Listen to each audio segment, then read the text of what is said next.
வார்த்தை. இன்றைக்கு என்னுடைய செய்தியின் தலைப்பு கம் வித் கரேஜ். ಧೈರ್ಯத்துடன் வாருங்கள். ಧೈರ್ಯದಿಂದ ಬನ್ನಿರಿ ಅಥವಾ ಬನ್ನಿ. ஹல்லேலூயா.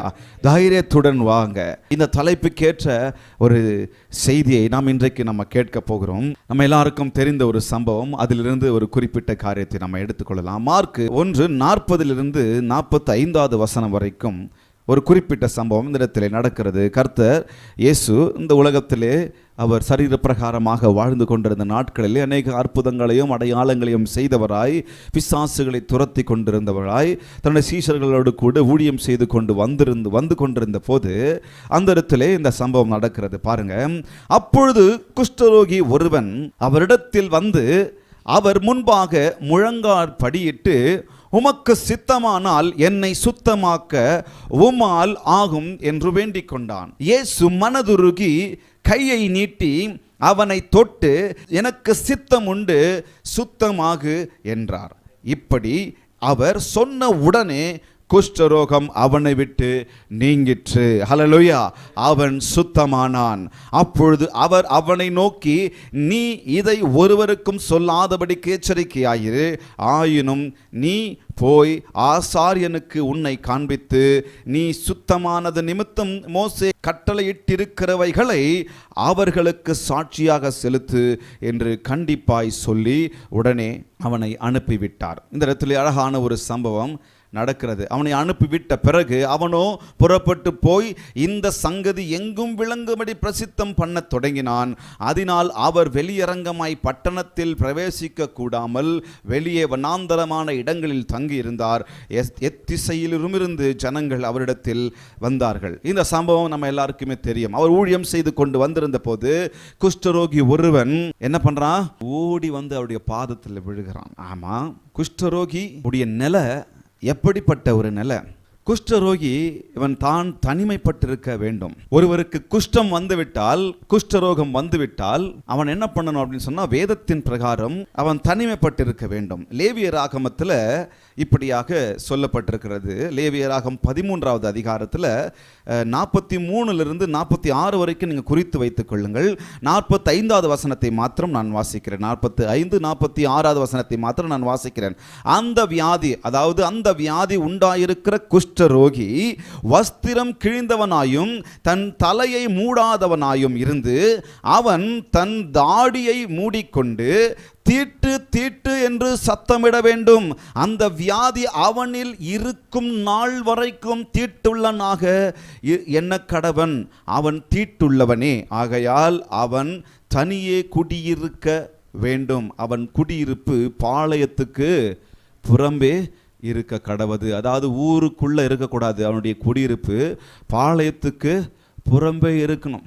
ஏன்னா அது ஒரு தொற்று, சீக்கிரமாய் பரவலை அப்படின்னாலும் அது ஒரு தொற்று வியாதியாக இருக்கிறது. குஷ்டரோகம் என்கிற ஒரு காரியம் ஒருத்தருக்கு வந்துடுச்சுன்னு சொன்னா அவன் குவாரண்டைன் பண்ணப்படணும். நம்ம கோவிட் டைம்ல தான் இந்த குவாரண்டைனை கேள்விப்பட்டோம்.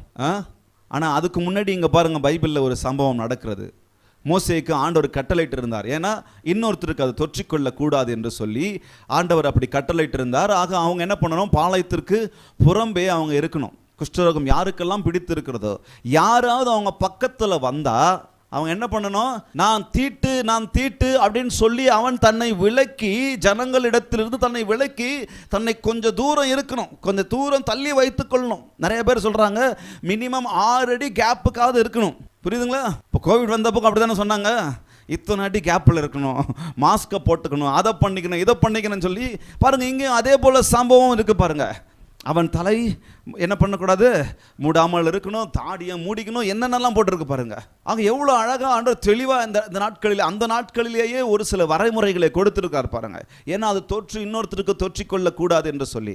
ஆக இங்கே பாருங்க, இந்த குஷ்ட ரோகியின் நிலைமை பாருங்க. தான் தனிமைப்பட்டிருக்க வேண்டும், தன்னுடைய குடும்பத்திலிருந்து தனிமைப்பட்டிருக்க வேண்டும், சமுதாயத்திலிருந்து தனிமைப்பட்டிருக்கணும், ஊரில் இருந்து தனிமைப்பட்டிருக்கணும். அவன் எந்த ஒரு பப்ளிக் மீட்டிங்கும் கலந்து கொள்ளக்கூடாது, எந்த ஒரு ஆராதனைக்கும், எந்த சினகாகுக்கும், எந்த ஆலயத்திற்கும் போகக்கூடாது, தன்னுடைய குடும்பத்தோடு உட்காரக்கூடாது, வேறு எந்த நபரோடு கூட அவன் உறவு கொள்ளக்கூடாது. அப்படிப்பட்ட ஒரு சூழ்நிலையில் அவன் காணப்பட்டான். கொஞ்சம் கற்பனை பண்ணி பார்க்கலாம். நம்ம எல்லாரும் சந்தோஷமா நம்ம குடும்பத்தோடு வாழ்ந்துகிட்டு இருக்கிறோம்.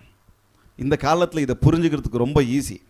ஏன்னா கோவிடை தாண்டி வந்திருக்கோம். திடீர்னு எனக்கு இந்த குஷ்டரோகம் வந்துடுச்சு. பிள்ளைகளோடு நல்லா விளையாடிக்கிட்டு இருந்தேன், மனைவியோடு நல்லா வாழ்ந்துட்டு இருந்தேன், அப்பா அம்மாவோடு நல்லா இருந்தேன், நான் சந்தோஷமாக இருந்தேன். ஒவ்வொரு நாளும் அவங்களோடு படுத்து உறங்கி விளையாடி அதை செஞ்சு இதை செஞ்சு அவங்க கூட அங்கே போய் இங்கே போய் எல்லாத்தையும் செஞ்சுக்கிட்டு இருந்த ஒரு மனுஷனுக்கு திடீர்னு நீ யாரு கூடயும் புழங்கக்கூடாது, நீ யாரு கூடயும் ஒட்டக்கூடாது, ஊர்லேயே நீ இருக்கக்கூடாது, வீட்டில் இருக்கக்கூடாது, மனைவியோடு பிள்ளைகளோடு இருக்கக்கூடாது அப்படின்ற ஒரு சூழ்நிலை வரும்பொழுது அவன் எந்த அளவுக்கு மனதளவில் அவன் சோர்ந்து போயிருப்பான். கொஞ்சம் யோசித்து பார்க்கலாம். 7 நாள்லேருந்து எத்தனை நாள், 14 நாள் வரைக்கும் குவாரண்டைன் பண்ணுன்னு சொல்லி கோவிட் டைமில் சொல்லும்போது, அந்த 7 நாளும் 14 யார் யாருக்கு கோவிட் வந்தது எனக்கு தெரியாது. நிறைய பேருக்கு வந்ததே தெரியாமல் வந்து போயிருக்கோம். டெஸ்ட்டில் நெகட்டிவ் வந்திருந்தாலும் வந்து போயிருக்கோம் எனக்கு தெரிஞ்ச வரைக்கும். ஏன்னா அது சாதாரண கோல்டு அப்படி இப்படி தானே சொன்னாங்க. பல பேருக்கு பல விதமாக வந்தது. ஆனால் அந்த குவாரண்டைன் ஆனவங்ககிட்ட கேட்டு பார்க்குறோம், ஒரு சிலர்லாம் நான் ஜாலியாக இருந்தேன் அப்படின்னு சொன்னாங்க. ஆனால் ஒரு சிலர், ஏன்னா அந்த நாளில் தான் அவங்க வீட்டில் இருந்தாங்க போல இருக்குது. ஆனால் ஒரு சிலர் ரொம்ப கொடுமை பிரதர், 7 நாள் 14 நாள் ரொம்ப கொடுமை பிரதர், ரொம்ப வேதனை. அந்த தனிமை என்னை வாட்டி எடுத்துடுச்சு. அந்த தனிமையில் நான் இருக்கும்பொழுது, தனியாக இருக்கும்பொழுது யாருன்னா வந்து என்கிட்ட பேசுவாங்களா? 7 நாள் தான், 14 நாள் தான். இந்த மனுஷன் பாருங்க, குஷ்டரோகி என்று அவனுக்கு தெரிந்த உடனே அவன் என்ன பண்ணணும், போய் ஆசாரிகிட்ட தெரிந்த பிறகும் ஆசாரிகிட்ட காமிக்கணும், காண்பித்து. அப்போ நீங்கள் லேவியர் 13ஆவது அதிகாரம் நீங்கள் முழுசாக வாசிங்க, தெளிவாக ஆண்டர் போட்டிருக்கிறாரு என்னென்ன இருக்கும், என்னென்ன சிம்டம்ஸ் இருக்கும். இப்படிப்பட்ட சிம்டம்ஸ் இருந்தால், இப்படிப்பட்ட சிம்டம்ஸ் இருந்தால் அவனுக்கு இது இருக்குது, இப்படி இருந்தால் அவனுக்கு இந்த குஷ்டரோகம் இல்லை அப்படின்னு தெளிவாக அந்த 13ஆவது அதிகாரத்தில் போட்டிருக்கிறாரு. நீங்கள் அது வீட்டில் போய் வாசிங்க, ஏன்னா இப்போ நமக்கு டைம் இல்லை. ஆக இந்த குஷ்டம் வந்த உடனே இந்த குஷ்டரோகி என்ன பண்ணணும், தனிமையாக அவன் போகணும். அவன் நிலைமையை கொஞ்சம் யோசிச்சு பாருங்கள். யாராவது அவன் பக்கத்தில் வந்தால், ஊரில் இருந்து அந்த வெளியே வரும்பொழுது யாராவது பக்கத்தில் வந்தால் இவன் சத்தம் போடணும். இங்கேருந்து அசுத்தம் தீட்டு எனக்கு இந்த பிரச்சனை இருக்குது, என் பக்கத்தில் வராதிங்க, என்ன இருந்தாலும் டிஸ்டன்ஸோட மெயின்டைன் பண்ணுங்க அப்படின்னு சொல்லி பேசணும். ஆனால் இங்கே ஒரு ஆச்சரியம் இருக்குது. நீங்கள் அந்த வேதத்தை வாசிங்க. தொற்று நோய் வந்த உடனே, இந்த குஷ்டரோகி வந்த உடனே 40வது வசனத்தை வாசிங்க, யாராவது ஒருத்தர் வாசிங்க. அவரிடத்தில், ஆனால் அவன் என்ன பண்ணணும், ஆக்சுவலாக அவன் என்ன பண்ணணும், இயேசு வந்தா அவன் என்ன பண்ணணும், அவனுக்கு கொடுக்கப்பட்டிருக்கிற நிலைமை என்ன பண்ணணும், அந்த வியாதி வந்த அந்த குஷ்டரோகம் அந்த மனுஷன் என்ன பண்ணணும், அவன் தன்னை விலக்கிக் கொள்ள வேண்டும், தன்னை ஜனங்களிடத்திலிருந்து தூரப்படுத்தி கொள்ள வேண்டும். யாராவது பக்கத்தில் வந்தா வேண்டாப்பா வராதப்பா தூர போப்பா, நான் தீட்டுள்ளவன், எனக்கு வர்றது உனக்கு வந்துடும் அப்படின்னு சொல்ல வேண்டியவன் அவரிடத்தில் வந்து அவருக்கு முன்பாக முழங்கால் படியிட்டான். கரங்களை தட்டலாமா? ஹல்லேலூயா. அந்த கரேஜை பாருங்க, அந்த தைரியத்தை பாருங்க. சொல்லமா, கம் வித் கரேஜ். மனுஷங்கிட்ட ஓடி போல, ஆனா கர்த்தர்கிட்ட ஓடி போறார் பாருங்க. அப்படி போனா அவன் திரும்பவும் வேற ஏதாவது அவனுக்கு தண்டனை கிடைக்குமா என்னன்னு எனக்கு தெரியல. மனுஷங்கிட்ட இந்த மாதிரி பக்கத்துல போனா ஐயோ அவங்களையே ஒதுக்கி வச்சிருவாங்க. நீங்க மீதி வாசிக்கும் பொழுது கடவுள் பாருங்க, அவங்க வெளியரங்கமாக ஒரு அற்புதத்தை செய்கிறாரு. ஆனால் அவன் பாளையத்துக்கு வெளியே இருந்தான். நீங்கள் கடைசி 45வது வசனத்தை வாசிக்கும் பொழுது ஆண்டவர் இவனுக்கு சுகம் கொடுத்ததால போய் வெளியே சொல்லாதப்பா அப்படின்னு சொல்லும் போதும் இவன் என்ன பண்ணிட்டான், அவனுக்கு கிடைச்ச சுகத்தின் நிமித்தம் ஆச்சரியமாய், ஓ எனக்கு இத்தனை நாட்கள் நான் இப்படி இருந்தேன், நான் மாறிட்டேன்னு சொல்லி ஓடி போய் அவர் சொல்கிறாரு ஆசாரியன்கிட்ட மாத்திரம் காமின்னு சொல்லி. ஆனால் போய் ஊருக்கே சொல்லிட்டான். இப்போ பாளையத்துக்கு உள்ளே இருந்து அற்புதம் பண்ணவர் இவர் பாளையத்துக்கு வெளியே இருக்கிறார், வனாந்தரத்தில் இருக்கிறார். ஏன்னா இது எல்லாமே உள்ள அடங்கியிருக்கு. எந்த அளவுக்கு பாருங்க. இதை வேறு விதமாக நம்ம பிரசங்கத்தில் சிலுவை பாடுக்கு நம்ம பிரசங்கம் எடுக்கலாம். ஆனால் கொஞ்சம் யோசிச்சு பாருங்க, பக்கத்திலேயே போகக்கூடாத ஒரு மனுஷன் எனக்கு தேவைப்படுகிறது வேண்டும் என்று சொல்லும்போது நான் பக்கத்தில் போவேன், நான் ஆண்டவர்கிட்ட போவேன், நான் ஆசாரியனிடத்தில் இல்லை தேவன்கிட்ட போவேன் அப்படின்னு சொல்லி அவன் ஓடி வரான் பாருங்க. ஆக யோவான் 6:37 வசனம் சொல்லுகிறது, அவரிடத்தில் வருகிற ஒருவரையும் புறம்பே தள்ளுகிற தேவன் அல்ல. இயேசு சொல்றாரு, ஆண்டவர் சொல்றாரு, பிதாவானவர் எனக்கு கொடுக்கிற யாவும் என்னிடத்தில் வரும், என்னிடத்தில் வருகிறவனை நான் புறம்பே தள்ள மாட்டேன். சொல்லமா, முதல் காரியம், என் செய்தியின் முதல் பாயிண்ட், அப்ரோச் ஹிம். முதல்ல அவரை அணுகலாம். எப்படி அணுகணும்? With courage. தைரியத்தோடு நாம் அவரை அணுகலாம். அவரிடத்தில் வருகிற ஒருவனையும் அவர் புறம்பே தள்ளுகிற தேவன் அல்ல. இந்த அப்ரோச் ஹிம் இல்லை, முதல் காரியம், முதல் sub point, approach him with a bold heart. தைரியமான ஒரு இருதயத்தோடு அவரை நாம் அப்ரோச் பண்ணணும். அவரை நம்ம என்ன பண்ணணும்? அணுகணும். மார்க் 1:40 வசனம் சொல்லுகிறது, உமக்கு சித்தமானால் என்னை சுத்தமாக்குங்க. அப்ரோச்சும் ஓடி போய் அப்ரோச் பண்ணலாம். நீங்களும் நானும் இப்போ இந்த மாதிரி லிட்டரலாக குஷ்டரோகம் எனக்கும் உங்களுக்கும் வந்திருக்குது நம்ம சொல்ல முடியாது. வேறு விதமான காரியங்கள் எனக்குள்ளாக இருக்கலாம். நான் இருதயத்தில் வேறு விதமாக இருக்கலாம், அல்லது குற்ற மனசாட்சியோடு நான் வாழ்ந்து கொண்டிருக்கலாம், அல்லது பலவீன மனசாட்சியோடு நான் வாழ்ந்து கொண்டிருக்கலாம், அல்லது யாரையும் மன்னிக்க முடியாத மனசோடு நான் வாழ்ந்து கொண்டிருக்கலாம், அல்லது கோபத்தோடு நான் வாழ்ந்து கொண்டிருக்கலாம், மனிதர்கள் மீது எரிச்சலோடு நான் வாழ்ந்து கொண்டிருக்கலாம், இன்னும் மனதளவில் இருதயத்தின் அளவில் நான் இன்னும் மெச்சூர் இல்லாத ஒரு வாழ்க்கை வாழ்ந்து கொண்டிருக்கலாம். ஆனால் இதிலிருந்து வெளியில் வர என்னால் முடியல அப்படின்னு சொல்லி நீங்களும் நானும் சொல்லலாம். ஆனால் கர்த்தர் சொல்லுகிறார், இந்த குஷ்டரோகி நிமித்தமாக இன்றைக்கு எனக்கு உங்களுக்கு ஒரு பாடம். Come with courage. Hallelujah. Bold ஹார்ட்டா அவருக்கு முன்னாடி வந்து விழுந்துடலாம். ஹல்லேலூயா. தைரியத்தோடு வந்து விழுந்துடலாம். இவனை எதுவும் தடை பண்ணல, வேறு எந்த விஷயமும் இவனை தடுக்கல. அவர் வந்து விழுந்துட்டு, உமக்கு சித்தமானால் என்னை சுத்தமாக்குங்க அப்படின்னு சொல்றாரு. எதுவுமே அவனுக்கு தடையை கொடுக்கல. தேவனிடம் வருவதற்கு எதுவும் அவனுக்கு தடையா இல்லை. ஊருக்குள்ள மனிதர்கள் அவன் பக்கத்தில் வந்தாலே அவன் ஓட வேண்டிய மனுஷன், ஆனா இப்போ பக்கத்தில் ஓடி வரான். இயேசுவின் பக்கத்தில் ஓடி வரான். நீங்க மனுஷன் பக்கத்தில் போக வேண்டிய அவசியம் கிடையாது. ஒரு வியாதியோ, ஒரு பலவீனமோ, ஒரு அசிங்கமோ, ஒரு ஏதோ ஒரு காரியம் வந்து விட்டது என்று சொன்னால் மனுஷன் பக்கத்தில் ஓட வேண்டிய அவசியம் கிடையாது. ஆனால் கர்த்தர் பக்கத்தில், கர்த்தர் பாதத்தில் எப்போ வேணாலும் நீங்கள் நானும் ஓடி போவதற்கு அவர் புத்திர ஸ்வீகாரத்தின் ஆவியை எனக்கும் உங்களுக்கும் கொடுத்து கொண்டிருக்கிறார். ஹல்லேலூயா. இன்றைக்கு அநேக சபைகளிலே ஃபாதர்ஸ் டேவை செலிப்ரேட் பண்ணிட்டு இருக்கிறாங்க. அப்பா எனக்கும் உங்களுக்கும் புத்திர ஸ்வீகாரத்தின் ஆவியை கொடுத்திருக்கிறார். அப்பா பிதாவே என்று கூப்பிட பண்ணுகிற புத்திர ஸ்வீகாரத்தின் ஆவி, அடிமையின் ஆவி அல்ல, அடிமைத்தனத்தின் ஆவி அல்ல.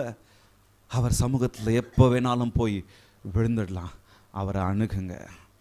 எதுவும் தடையாக இருக்கக்கூடாதுங்க.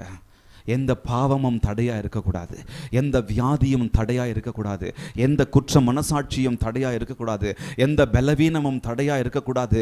யார் சொன்ன வார்த்தையோ அந்த வார்த்தை எனக்கு உங்களுக்கும் தடையாக இருக்கக்கூடாது. நீ ஆண்டவர்கிட்ட போக வேண்டிய தகுதி இல்லை அப்படின்னு சொல்லி நிறைய பேர் சொல்லியிருக்கலாம். நீ இந்த பாவத்தை செஞ்சுட்ட, நீ இது கடவுளுக்கு விரோதமாக செஞ்சுட்ட, நீ இந்த விஷயத்தை கடவுளுக்கு விரோதமாய், சபைக்கு விரோதமாய், விசுவாசிகளுக்கு விரோதமாய், பாஸ்டருக்கு விரோதமாய் நீ செஞ்சுட்ட, கடவுள் நாமத்துக்கு தூஷணமாய் நீ செஞ்சுட்ட அப்படின்னு சொல்லி யார் என்ன உங்களுக்கு சொன்னாலும் அவர் சமூகத்தில் வருவதற்கு கர்த்தர் அதிகாரம் கொடுத்திருக்கிறார். வந்து அவர் பாதத்தில் விழுந்துடலாம். மனுஷன் ஜட்ஜ் பண்ண மனுஷன் யாரு? மனுஷன் சொல்றதெல்லாம் காதில் போட்டுக்க வேண்டாம். சொல்லமா, approach him with a bold heart. தைரியமான இருதயத்தோடு வாங்க. எதை குறிச்சும் கவலைப்படல. நான் போய் அவரை மீட் பண்ணிட்டா, நான் குஷ்டரோகி, நான் சொல்ல வேண்டியவன், நான் போங்கப்பா பக்கத்தில் வராதிங்கப்பான்னு சொல்ல வேண்டியவன், பாதத்தில் போய் விழுந்துட்டேன், அதனால் என்ன தண்டனை கொடுக்க போகிறாங்க அதெல்லாம் அவருக்கு கவலை இல்லை, அதெல்லாம் அவருக்கு யோசனை இல்லை. அந்த குஷ்டரோகி அதை குறிச்செல்லாம் யோசிக்கலை. எனக்கு தேவையாக இருக்கிறது நான் சுத்தமாகணும், நான் சுகமாகணும். அந்த ஹார்ட் எனக்கு உங்களுக்கும் இந்த காலை வேளையில் இருக்கட்டும். இப்பொழுது அல்லது வரப்போகிற நாட்களிலே என் இருதயம் எப்படிப்பட்ட சூழ்நிலை இருக்குன்னு தெரியாது. பாருங்கள், நம்ம பாட்டு பாடணும். தள்ளாதவர் அவர் ஒருவரே, வெறுக்காதவர் அவர் ஒருவரே, விலகாதவர் அவர் ஒருவரே, மாறாதவர், மறவாதவர், மன்னிப்பவர் அவர் ஒருவர் மாத்திரமே. ஹல்லேலூயா. மன்னிப்பவர், முழுவதுமாய் மன்னிப்பவர் அவர் ஒருவர் மாத்திரமே. எந்த தயக்கமும் வேண்டாங்க, எந்த தயக்கமும் வேண்டாம். குற்ற மனசாட்சியின் தயக்கம் வேண்டாம். வியாதி இருக்கு, இதனால் நான் போக முடியாது என்கிறதான தயக்கம் வேண்டாம். மனுஷங்கிட்ட இல்லை, கர்த்தர்கிட்ட வரீங்க, அப்பாவிடத்தில் வருகிறீங்க, தயக்கம் வேண்டாம். Approach him with a bold heart.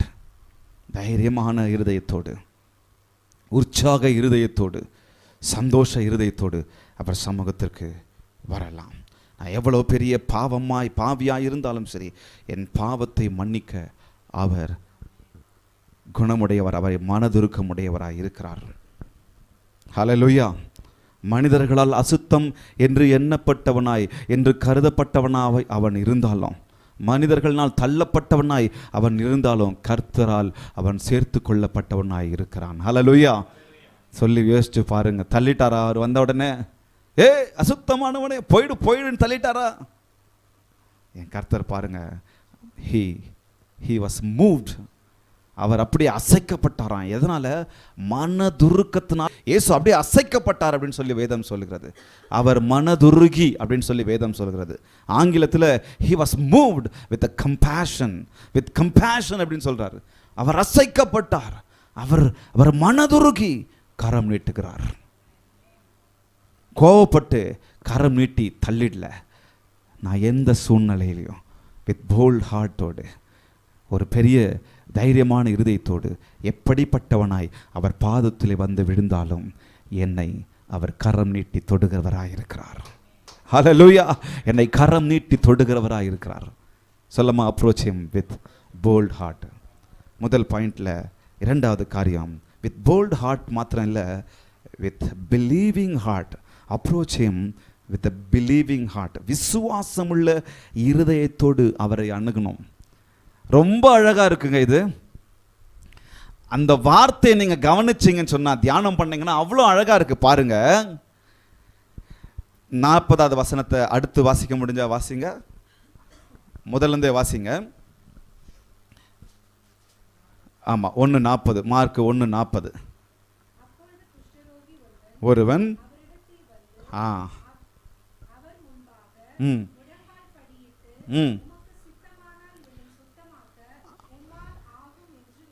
ஹல்லேலூயா. என்னங்க?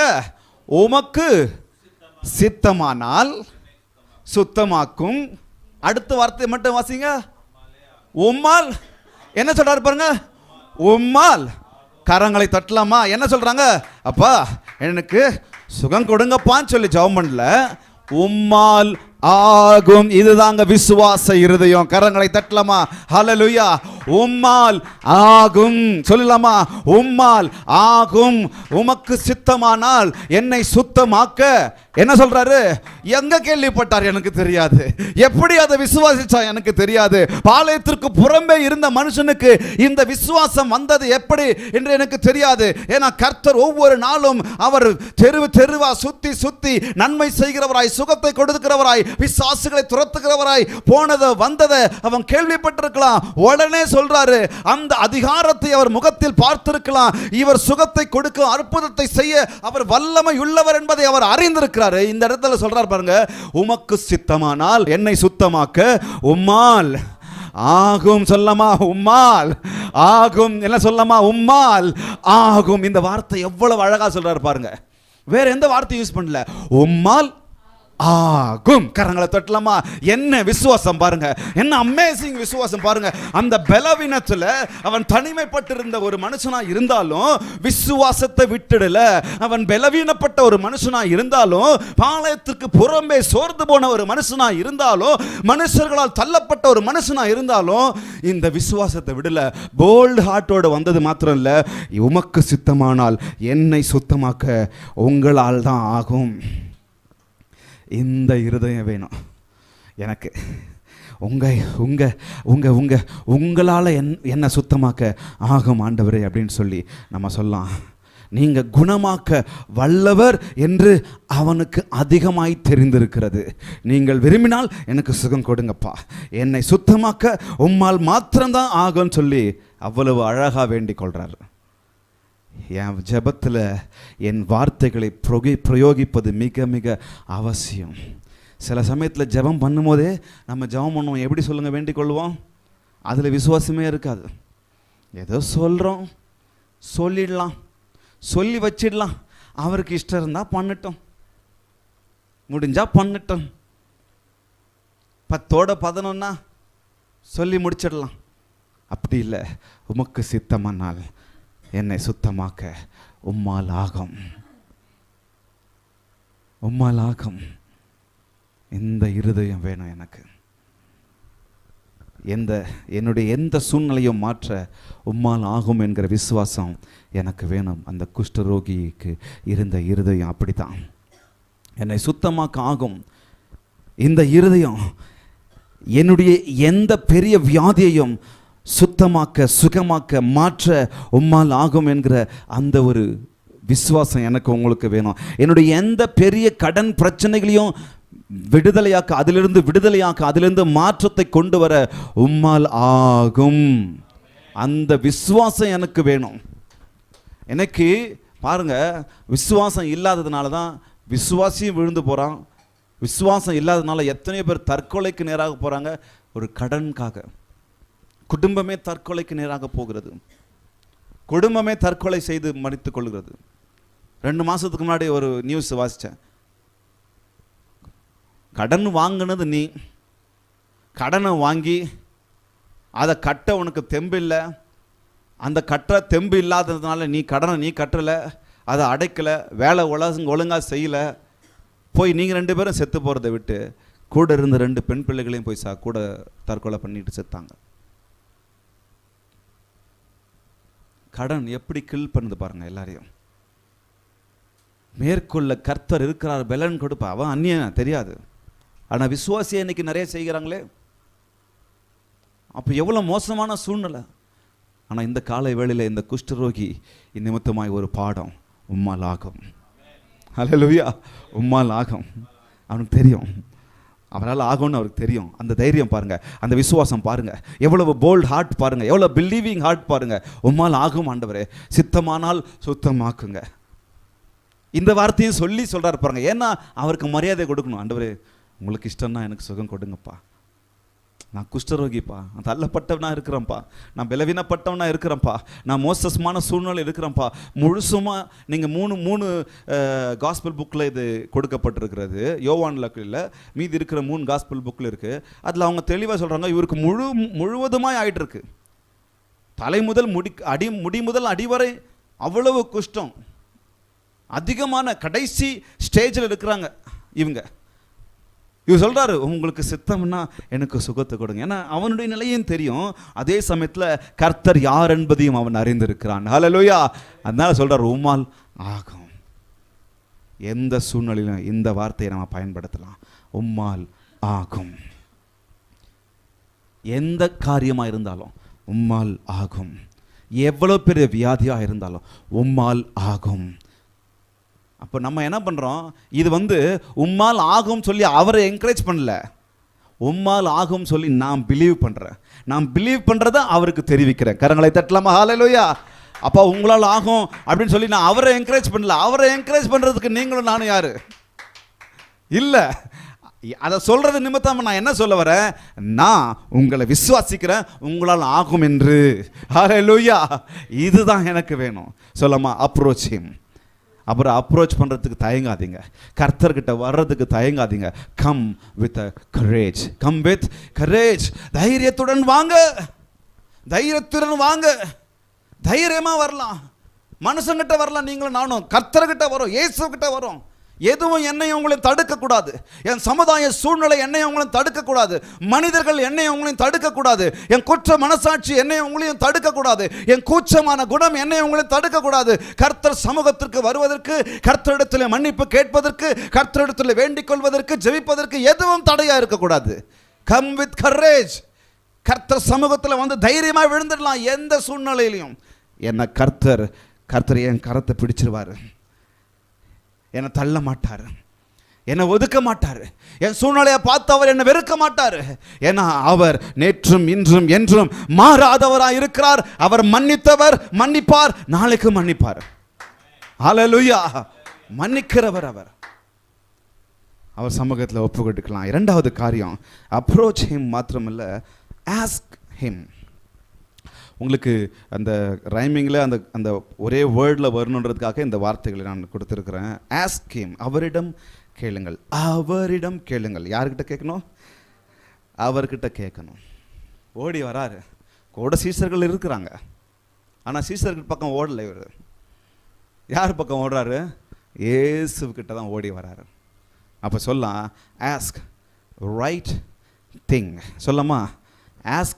ஆஸ்க் ஹிம்ல முதல் காரியம் ஆஸ்க் ரைட் திங். சரியான காரியத்தை கேளுங்க. கர்த்தர்கிட்ட வந்து சும்மா தேவையில்லாமல் புலம்பிக்கிட்டு இருக்கக்கூடாது. புலம்பலையும் அவர் கேட்கிறார், இல்லைன்னு சொல்ல. ஆனால் என் வார்த்தை மிக மிக சரியான வார்த்தையாக இருக்கணும். நான் எவ்வளவு நேரம் வந்து அங்கே புலம்பினாலும் அது எல்லாவற்றையும் அவர் கேட்கிறார், அதில் சந்தேகம் இல்லை. Ask the right things. சரியான விஷயங்களை கேளுங்க. இவர் பாருங்க, சரியான விஷயத்தை கேட்கிறாரு. 40வது வசனத்தை, உமக்கு சித்தமானால் என்ன என்ன கேட்கிறார் பாருங்க. உமக்கு சித்தமானால். கொஞ்சம் புரியுதா உங்களுக்கு? அவங்களுக்கு வேணுமா இருக்கிறது என்ன? சுகம் வேணும். ஆனா இங்க இவர் என்ன கேட்கிறாரு? சுத்தம் வேணும் சொல்லி கேட்கிறாங்க. உமக்கு சித்தமானால் என்ன பண்ணுங்க? சுத்தமாக்குங்க. சுகமாக்குங்கன்னு கேட்கல, சுத்தமாக்குங்க. ஏன்னா சுகமாக்குவதற்கும் சுத்தமாக்குவதற்கும் ஒரு சின்ன வித்தியாசம் இருக்கு. ஆனா இங்க சரியா கேட்கிற, ஆண்டவரே எனக்கு சுகத்தை தாங்க அப்படின்னு கேட்கல, எனக்கு சுத்தத்தை தாங்கன்னு சொல்லி கேட்கிறார். காரணம், குஷ்டரோகி என்று அவன் பெயர் பெற்றுவிட்டால் அவன் உலகத்தினால் சமுதாயத்தினால் அசுத்தம் உள்ளவன் என்று பெயர் அவருக்கு தெரியும். அந்த அசுத்தம் என்கிறதான பெயர் அவன் கேட்டு கேட்டு கேட்டு கேட்டு புளிச்சு போய் வேதனை அடைகிறவனா இருக்கிறான். என்னை சுகமாக்குங்கள் என்று கேட்கல, என்னை சுத்தமாக்குங்கள் என்று கேட்கிறான். என்னை தூய்மையாக்குங்க அப்படின்னு சொல்லி கேட்கிறான். இன்னொரு வார்த்தை சொன்னா, என்னை இந்த அசுத்தத்திலிருந்து விடுதலை கொண்டு வாங்க அப்படின்னு சொல்லி கேட்கிறாங்க. இந்த அசுத்தமான வாழ்க்கை, இந்த அசுத்தமான பேர்ல என்னை வெளியில கொண்டு வாங்க. ஏன்னா நான் சுகமாவேன். சுத்தமாக்கிட்டீங்கன்னா நான் சுகமாவேன். இந்த நீங்கள் சுகமாக்குனீங்கன்னு சொன்னால் எனக்கு என்ன கிடைக்கும்? என் சரீரத்திற்கும் சுகம் கிடைக்கும். நான் வந்து இங்கே தனிமைப்பட்டிருக்கிறேன். நான் வந்து என்னை வந்து பாருங்கள், என்னை ஃபிசிக்கலாகவும் ஹீல் பண்ணுங்க. இந்த ஒரு வார்த்தையின் அர்த்தம் என்ன சொல்கிறாங்க? என்னை ஃபிசிக்கலாகவும் ஹீல் பண்ணுங்க, அதே போல் என்னை சட்டப்பிரகாரமாகவும் ஹீல் பண்ணுங்க அப்படின்ற அர்த்தமா. ஏன்னா சமுதாயம் சொல்லிடுச்சு, ஆசாரியன் சொல்லியாச்சு, வேதம் சொல்லியாச்சு, அவன் அசுத்தமுள்ளவன், அவன் தீட்டுள்ளவன், அவன் தீட்டு என்று சொல்லணும், அவன் வெளியில இருக்கணும், பாளையத்துக்கு புறம்பே இருக்கணும்னு சொல்லி. என்ன அசுத்தமுள்ளவன்? ஏன்னா அவன் எல்லாருக்கூடையும் வந்து புழங்கக்கூடாது, பப்ளிக்ல வரக்கூடாது. ஆக இவன் கேட்கிற அந்த ஒரு காரியம் மிக மிக முக்கியம். என்னை சுகமாக்குங்கள் என்று கேட்பதை விட என்னை சுத்தமாக்குங்க. ஏன்னா நான் உலகத்தால் அசுத்தம் உள்ளவன் என்று எண்ணப்பட்டிருக்கிறேன். வெறும் வியாதிக்காரன் இல்லை, வெறும் ரோகம் பிடிச்சவன் சொல்லி நான் பேர் வாங்கல, அசுத்தம் உள்ளவன் என்று பேர் வாங்கியிருக்கிறேன். அந்த அசுத்தத்திலிருந்து எனக்கு விடுதலை தாங்கப்பா. சொல்லமா? Ask right things. சரியான வார்த்தை கேளுங்க. அப்பா கிட்ட எவ்வளவு அடங்கியிருக்கு பார்த்தீங்களா? அப்பா கிட்ட எப்படி கேட்கணுமா? சரியான வார்த்தையை கேளுங்க. இது மிக மிக அவசியம். என்னை சட்டப்பிரகாரமாகவும் ஹீல் பண்ணுங்கப்பா. இந்த வார்த்தையை மாத்திரம் அவன் உள்ளத்தை அறிகிறார். இத்தனை நாட்கள் அவனை யாருமே தொடலை. கொஞ்சம் யோசிச்சு பாருங்க, அவனை வந்து யாருமே தொடலை. யாராவது தொடுவாங்களா அப்படின்ற ஏக்கம் உள்ளத்தில் இருந்திருக்குமா? யாராவது பக்கத்தில் வந்து உட்கார்ந்து பேசுவாங்களா? கிட்டத்தட்ட ஒரு 6 அடி தூரத்தில் அங்கே உட்காந்து, என்னதான் வந்து பக்கத்தில் வந்து உட்காந்து பேசினாலும் ஒரு பெரிய கேப்போட தான் வந்து உட்காந்து பேசுகிறாங்க. என்னை யாராவது தொடுவாங்களா? என்னை யாராவது என்கிட்ட வந்து உட்காந்து பேசுவாங்களா? என் மேலே கை தோல் போட்டு பேசுவாங்களா அப்படின்ற ஒரு ஏக்கம் உள்ளே இருந்திருக்கும்ல. உள்ளத்தை ஆண்டவர் அறிகிறார். அவன் சுகமாக்குங்கள் என்று சொல்வதை விட சுத்தமாக்குங்கள் என்று சொல்வது ரைட் திங், சரியான விஷயம். ஏன்னா அந்த வியாதியினால் அவன் கஷ்டப்பட்டதை விட அவன் அசுத்தம் உள்ளவன் என்று அவன் ஒதுக்கப்பட்டதினால், அவன் தள்ளப்பட்டதினால் அவன் மிகவும் கஷ்டப்பட்டிருப்பான். புரியுதுங்களா நான் சொல்றது உங்களுக்கு? எவ்வளோ வேதனை பாருங்க. எவ்வளவு வேதனை பாருங்க. தனிமைப்படுத்தப்பட்டிருக்கிறான். சொந்த குடும்பமே கூட வந்து உட்கார முடியாது. அவங்களையும் குறை சொல்லி ஒன்றும் பிரச்சனை இல்லை, யாரையும் குறை சொல்ல முடியாது. ஏன்னா சூழ்நிலை அந்த மாதிரி. வரக்கூடாத வியாதி வந்து விட்டது, வரக்கூடாத பலவீனம் வந்து விட்டது, நேரக்கூடாத காரியம் எனக்கு நேர்ந்து விட்டது. யாரையும் நான் குறை சொல்ல முடியாது. ஆனால் எனக்கு ஒரு இருதயம் இருக்கிறது அல்லவா, எனக்கு ஒரு மனது இருக்கிறது இல்லையா. நான் யாரு கூட நான் உட்கார்ந்து பேசணுமே, யாராவது என் பக்கத்தில் உட்கார்ந்து பேசணுமே, என்னை தொட்டு பேசணுமே, என் கூட சிரிச்சு பழகணுமே. அந்த ஏக்கம் அந்த ஜெபத்தை செய்ய வைக்குது. என்னை சுகமாக்குங்கன்னு சொல்லல, என்னை சுத்தமாக்குங்க ஆண்டவரே, என்னை சுத்தமாக்குங்க ஆண்டவரே. ஹல்லேலூயா. யாராவது தொடுவார்களா என்ற ஏக்கம், யாராவது என் பக்கத்தில் வந்து உட்காருவாங்களா அந்த ஏக்கம். ஆனால் என் கர்த்தர் பாருங்க, எவ்வளோ நல்ல தேவன், எவ்வளோ நல்ல தேவன். சொல்லுங்க, ஆஸ்க் ரைட் திங். ஆஸ்கிங், அவரை தான் நம்ம கேட்கணும். ரைட் திங்கை கேட்கணும், சரியான விஷயத்தை கேட்கணும். ரெண்டாவது காரியத்தில் ரைட் திங் மாத்திரம் இல்லை, ரைட் பர்சன், சரியான நபரிடம் கேளுங்கள். இதே விஷயத்த மனுஷங்கிட்ட போய் கேட்டிருந்தா மனுஷனை என்ன செஞ்சிருக்க முடியும்? என்ன செய்வார்? என்ன செய்வாங்க? ஒதுக்கி தான் வச்சிருப்பாங்க. பா சரி, நான் சுகம் கொடுக்குறேன், கொஞ்சம் தொல்லை நில்லு. சுகம் தானே வேணும், சுத்தமாக்கணும்ல, கொஞ்சம் தள்ளி நில்லு. இங்கேருந்தே நான் சுகத்தை பேசுகிறேன். இயேசு பாருங்க, அந்த வசனத்தை வாசிங்க, அந்த 46வது வசனத்தை வாசிங்க. இயேசு எவ்வளோ அழகாக இந்த இடத்துல கிரியை செய்கிறார் பாருங்க. இந்த 3 காஸ்பல்லையும் சரி, ஒரு காஸ்பல்லையாவது மாற்றி எழுதுவாரா, மாற்றி செய்வாரா, மாற்றி எழுதிருக்கிறாங்களான்னு பார்த்தா 3லேயும் ஒரே மாதிரி இருக்குது. என்ன சொல்கிறார் பாருங்க, 40வது வசனத்தில், அப்பொழுது குஷ்டரோகி ஒருவன் அவனிடத்தில் வந்து அவருக்கு முன்பாக முழங்கால் படியிட்டு, உமக்கு சித்தமான என்னை சுத்தமாக்க உம்மால் ஆகும் என்று வேண்டிக் கொண்டான். அப்போ என்ன பண்ணுறாரு பாருங்க, இயேசு மனதுருகி கையை நீட்டி, ஹல்லேலூயா, என்ன செய்கிறாரு? ஃபஸ்ட்டு அவர் சித்தமானால் சுத்தமாக்குங்கன்னு சொல்லும்போது, இவருக்கு ஆண்டவரை பற்றி எனக்கு உங்களுக்கும் தெரியும், அதே போல் அவனுக்கும் தெரியும். அவன் ஒரு குஷ்டரோகி. அவர் என்ன பண்ணிருக்கலாம், ஆமாப்பா எனக்கு சித்தம் உண்டு, உன்னை சுத்தமாக்குற அப்படின்னு சொல்லி என்ன பண்ணுறாரு, எனக்கு சித்தம் உண்டு சுத்தமாகுன்னு சொல்லி முதல்ல வார்த்தையினாலே சொல்லலை, முதல்ல வார்த்தையில் சொல்லலை. அவனை சுத்தமாக்கிட்டு தொடலான்னு சொல்லிட்டு செய்யலை. சொல்ல வர்றது உங்களுக்கு புரியுதுங்களா? முதல்ல அவரால் வார்த்தையினாலே சுகம் கொடுக்க முடியும். என் கர்த்தரால், என் இயேசுவால், என் தேவனால் ஒரு வார்த்தை சொன்னால் போதும், ஒரு வார்த்தையிலே சுகமாகும். ஏனென்றால் நீங்கள் வேதத்தில் வாசிக்கலாம், ஒரு ஒரு ஒரு ஒரு ஒரு வேலை ஒரு அதிபதி வந்து ஜெபம் பண்ணும்போது, என் வேலைக்காரனுக்கு ஜெபம் பண்ணுங்க அப்படின்னு சொல்லி வீட்டுக்கு வர்றதுக்கு நீங்கள் வர்றது எனக்கு தகுதி இல்லைப்பான்னு சொல்லி ஜெபம் பண்ணும்போது கூட அவர் என்ன பண்ணுறாரு, இங்கிருந்தே பேசுகிறார், அங்கே சுகமாக்குறாங்க. அவரால் வார்த்தையினாலே சுகம் கொடுக்க முடியும். ஆனால் இந்த இடத்துல கொஞ்சம் மாற்றி செய்கிறாரு. ஏன்னா இன்னைக்கு அவனுக்கு தேவையாக இருக்கிறது ஒரு தொடுதல். ஏன்னா அவன் ஏக்கத்தை கர்த்தர் அறிகிறார். கரங்களை தட்ட மாட்டீங்களா? ஹல்லேலூயா. ஏன்னா இவ்வளவு நாள், எத்தனை வருஷம் எனக்கு தெரியாது, ஆனால் இத்தனை வருஷம் நான் தள்ளப்பட்டேன், நான் ஒதுக்கப்பட்டேன், என்னை யாரும் தொடலை, என் பக்கத்தில் யாரும் வரலை. அதனால என்ன பண்றாரு, he was moved with compassion, மனதுருகி கரத்தை நீட்டி அப்படியே தொடுகிறார். கரங்களை தட்டலாமா? ஹல்லேலூயா. மனதுருகி கரம் நீட்டி தொட்டுட்டு அப்புறம் பேசுறாரு, சித்தம் உண்டு சுத்தமாக. முதல்ல சொல்லல சுத்தமாக அப்படின்னு சொல்லி சுத்தமாக்கிட்டு தொடல. இன்னொரு விஷயம் இதுல கவனிங்க, அவர் தொட்டாலே சுகமாகும், உண்மைதான். ஆனா முதல்ல அவனுக்கு தேவை என்ன அப்படின்றத அவர் அறிந்திருக்கிறார். Ask the right person. சரியான நபரிடத்தில் போய் கேளுங்க.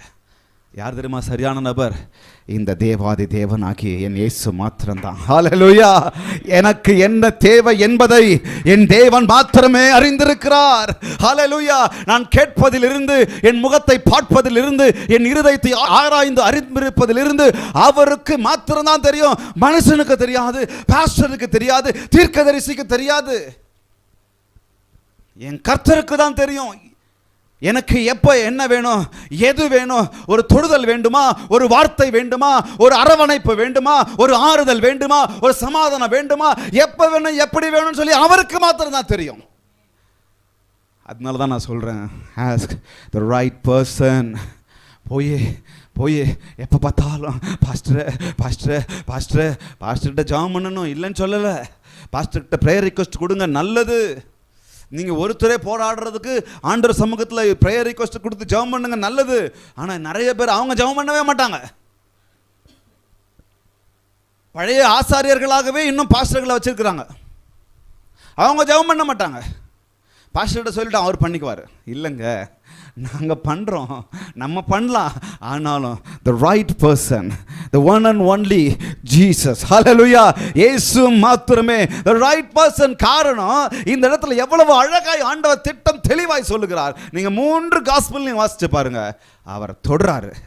முதல்ல தமது கையை, லூக்காலையும் சொல்றாரு பாருங்க, மார்க்கில் வாசிச்சோம், லூக்கால என்ன வாசிக்கிறோம் பாருங்க, அவர் தமது கையை நீட்டி அவனை தொட்டு எனக்கு சித்தம் உண்டுன்னு சொல்றாரு. ஹல்லேலூயா, ஹல்லேலூயா. மத்தேயுல வாசிக்கிறார் பாருங்க, Jesus reached out his hand and touched the man. ஹல்லேலூயா.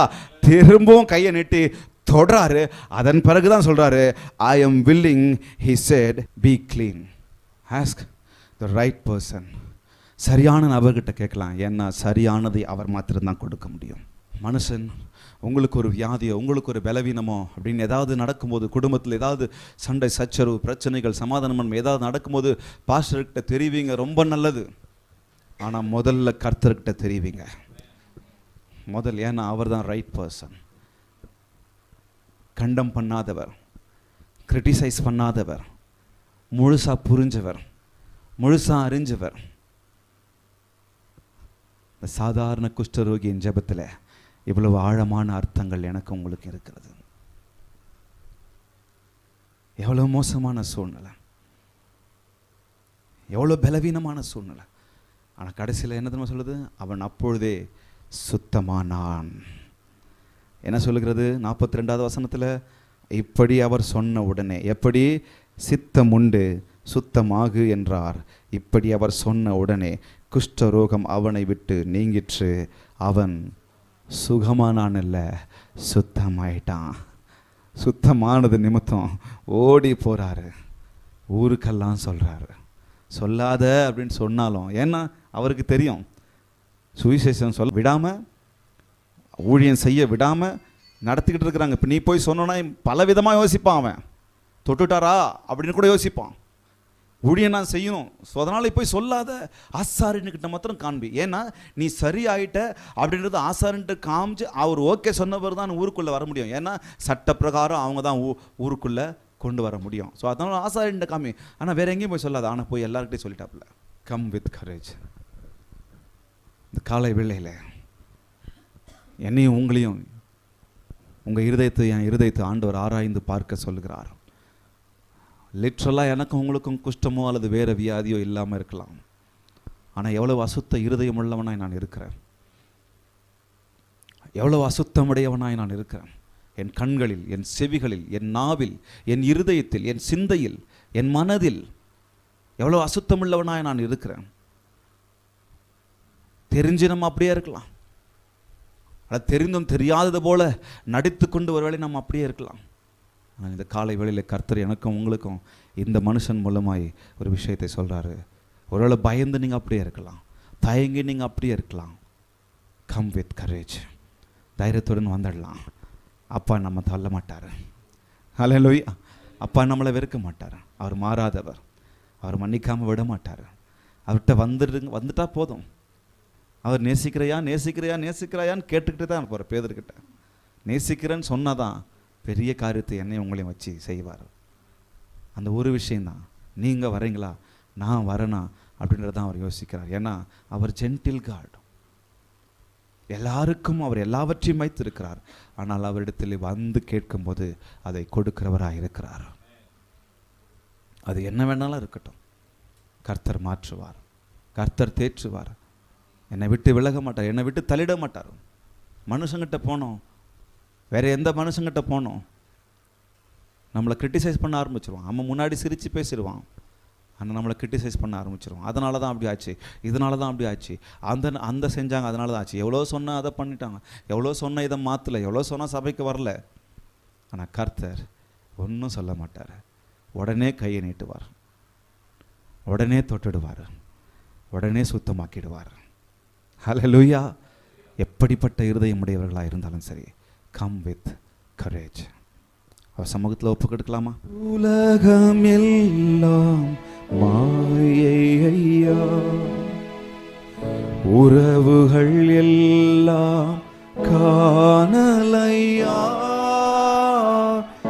உன் கரம் பிடித்து வாழ்வதுதான் உலகில் இனி என் வாஞ்சை ஐயா. உலகம் எல்லாம் மாயை ஐயா, உறவுகள் எல்லாம் காணலையா, உம் கரம் பிடித்து வாழ்வதுதான் உலகில் இனி என் வாஞ்சை ஐயா.